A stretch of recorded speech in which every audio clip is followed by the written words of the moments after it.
Hey everyone. Tonight, I'm sharing a real spine-chilling story from Reddit. If you love horror, hit subscribe for more terrifying tales. Now, let's dive in. Don't watch this alone.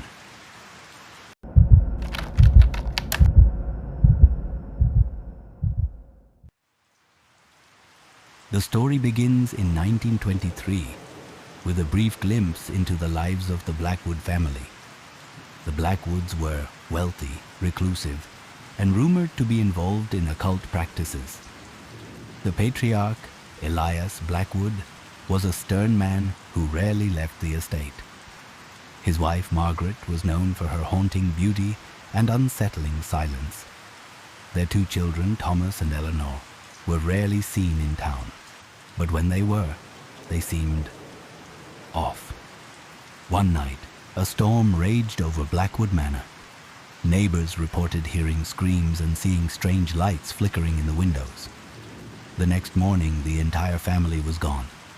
No signs of struggle, no bodies, no explanation. The case was closed as unsolved, and the mansion was left to decay.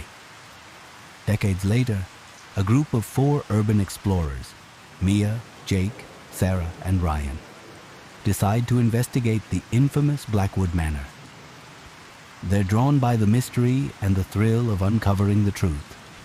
Each character has their own motivations. Mia, a skeptic who doesn't believe in the supernatural. She's there to document the history of the house. Jake, a thrill seeker who loves the adrenaline rush of exploring haunted places. Sarah, a psychic medium who feels a strong connection to the house and insists she can communicate with the spirits. Ryan, a filmmaker who wants to capture the entire experience for his YouTube channel. The group arrives at the mansion on a foggy evening. The air feels heavy, and the house looms like a predator waiting to strike. As they step inside, they're immediately struck by the oppressive atmosphere.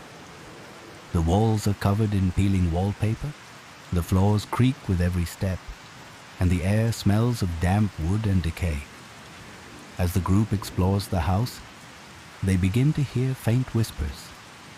At first, they dismiss it as the wind or their imagination, but the whispers grow louder and more distinct. Sarah insists they're coming from the walls. She places her hand on the wallpaper and claims she can feel vibrations, as if the house itself is alive. Mia rolls her eyes, but even she can't deny the unease creeping over her. Jake, ever the joker, starts mocking the whispers, repeating them in a mocking tone. Suddenly the whispers stop, and the house falls eerily silent. In the dining room, they find a table set for 4, with plates of rotting food and glasses filled with murky liquid. Ryan films everything, his camera capturing strange orbs of light floating around the table. Sarah warns them not to touch anything, but Jake picks up a fork, and the whispers return, louder and more urgent. The group discovers a locked door in the basement. The door is made of heavy oak, with intricate carvings of strange symbols. Sarah recognizes the symbols as protective wards, meant to keep something trapped inside. She insists they leave the door alone, but Jake is determined to open it. As they argue, Mia notices something strange. The whispers seem to be coming from behind the door. She presses her ear against it and hears a faint voice calling her name. Terrified, she backs away, but Jake grabs a crowbar and starts prying the door open. The moment the door creaks open, the temperature in the room drops, and the whispers turn into screams. A cold wind rushes out, extinguishing their flashlights. In the darkness, they hear footsteps approaching. The group flees the basement, but Jake stays behind, drawn to something inside the room. The others try to stop him, but he insists he's fine and tells them to wait upstairs. Hours pass, and Jake doesn't return. When they go back to the basement, they find the door wide open and the room empty.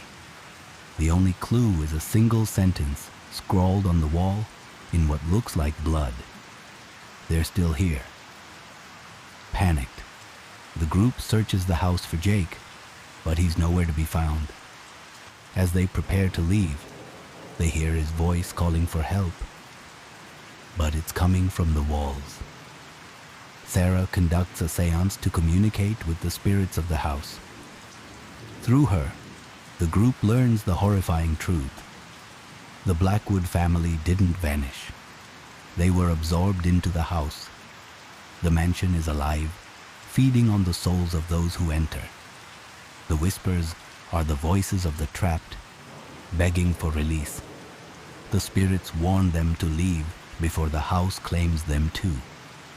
But it's already too late. The doors and windows are sealed shut, and the walls begin to close in.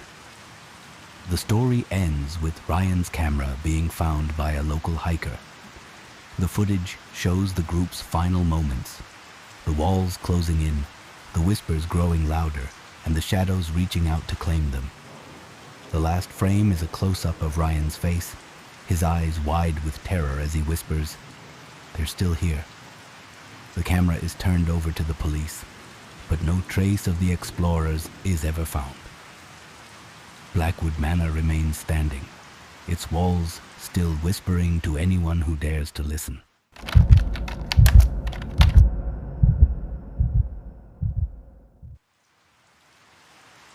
In 1953, the small Appalachian village of Hollow Creek was home to 47 residents. The village was isolated, surrounded by dense forest and steep mountains. The people of Hollow Creek were deeply superstitious, believing the forest was alive, and demanded sacrifices to remain at peace. One night, a violent storm swept through the valley. The next morning, the village was empty. Every single resident had vanished. Homes were left untouched, meals half-eaten, chairs overturned, and clocks stopped at exactly 3:17 a.m. The only clue was a series of strange symbols carved into the trees surrounding the village. The authorities searched for weeks, but found no trace of the missing villagers. The case was eventually closed, and Hollow Creek was forgotten. Until now. In 2018, a hiker named Daniel Carter gets lost in the Appalachian Mountains.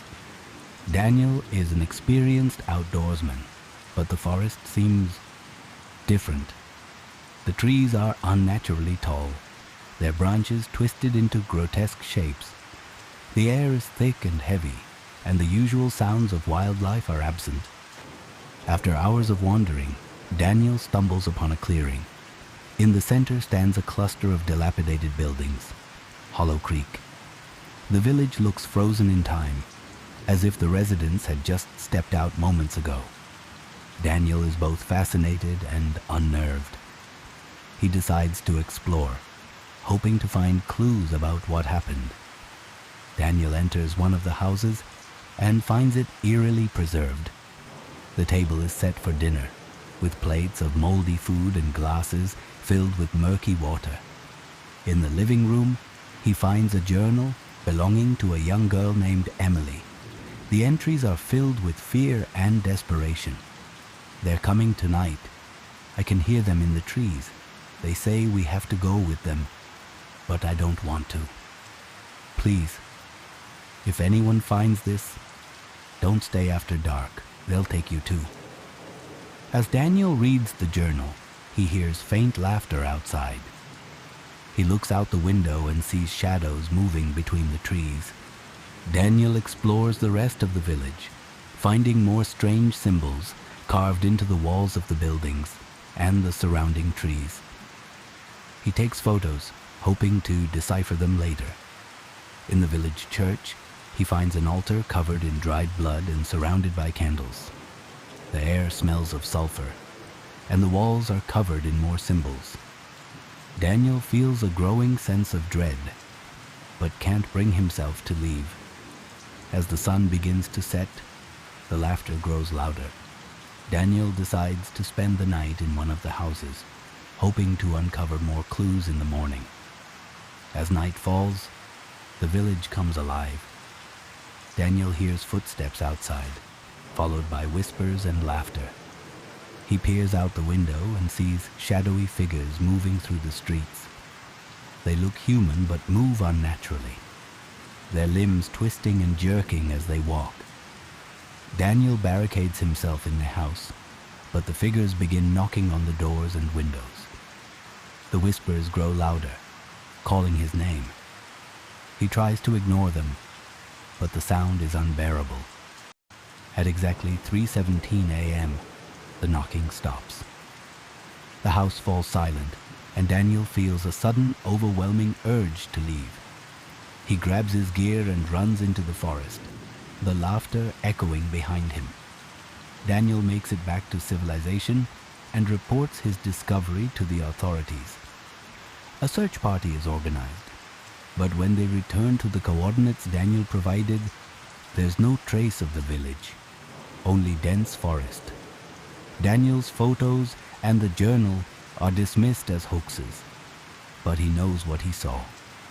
He becomes obsessed with finding Hollow Creek again, convinced the village holds the key to the mystery.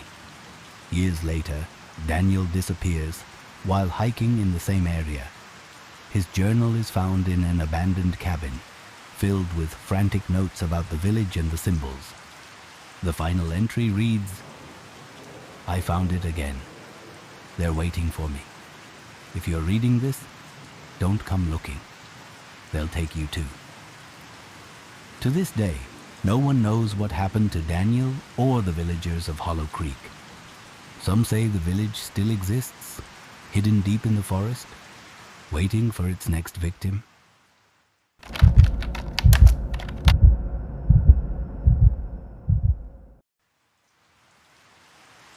The story begins in 19th century France, where a wealthy aristocrat named Victor Delacroix commissions a master craftsman to create a full-length mirror for his estate. The mirror is ornate, with a gilded frame and intricate carvings of mythical creatures. However, the craftsman warns Victor that the mirror is cursed. Victor dismisses the warning, but soon after the mirror is installed, strange things begin to happen. Servants report seeing their reflections move independently, and Victor's wife claims the mirror whispers to her at night. One morning, Victor is found dead in front of the mirror, his face frozen in terror. The mirror is sold to a collector, but the curse follows it. Over the years, it changes hands multiple times, each owner meeting a tragic end. The mirror's history is shrouded in mystery, but one thing is clear. It's not just a mirror, it's a gateway to something dark and malevolent. In 1987, Claire Bennett moves into a historic apartment building in New Orleans.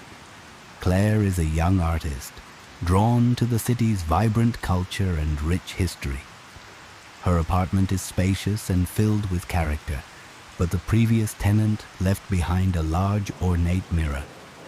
Claire is intrigued by the mirror's beauty and decides to keep it.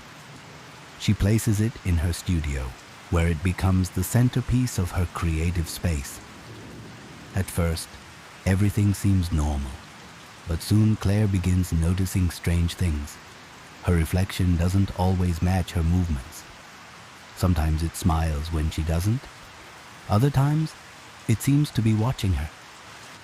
Claire tries to rationalize it as fatigue or stress, but the incidents grow more frequent and unsettling. One night, Claire wakes up to find her reflection standing in the mirror, staring at her while she sleeps. She screams, and the reflection lunges forward, shattering the glass. Terrified, Claire covers the mirror with a sheet and vows to get rid of it the next day. But the mirror isn't done with her. Over the next few days, Claire begins to see a shadowy figure in the corners of her apartment. It's always just out of sight, but she can feel its presence. The figure whispers her name, its voice cold and mocking. Claire's mental state deteriorates. She becomes paranoid, convinced the shadow is watching her every move. Her friends notice the change and urge her to seek help, but Claire is too afraid to tell them the truth. Desperate for answers, Claire researches the mirror's history. She learns about its cursed past and the tragic fates of its previous owners. The more she discovers, the more she realizes the mirror is alive, and it's feeding on her fear. Claire contacts a local paranormal investigator named Marcus, who agrees to help her. Marcus is skeptical but intrigued by the mirror's history.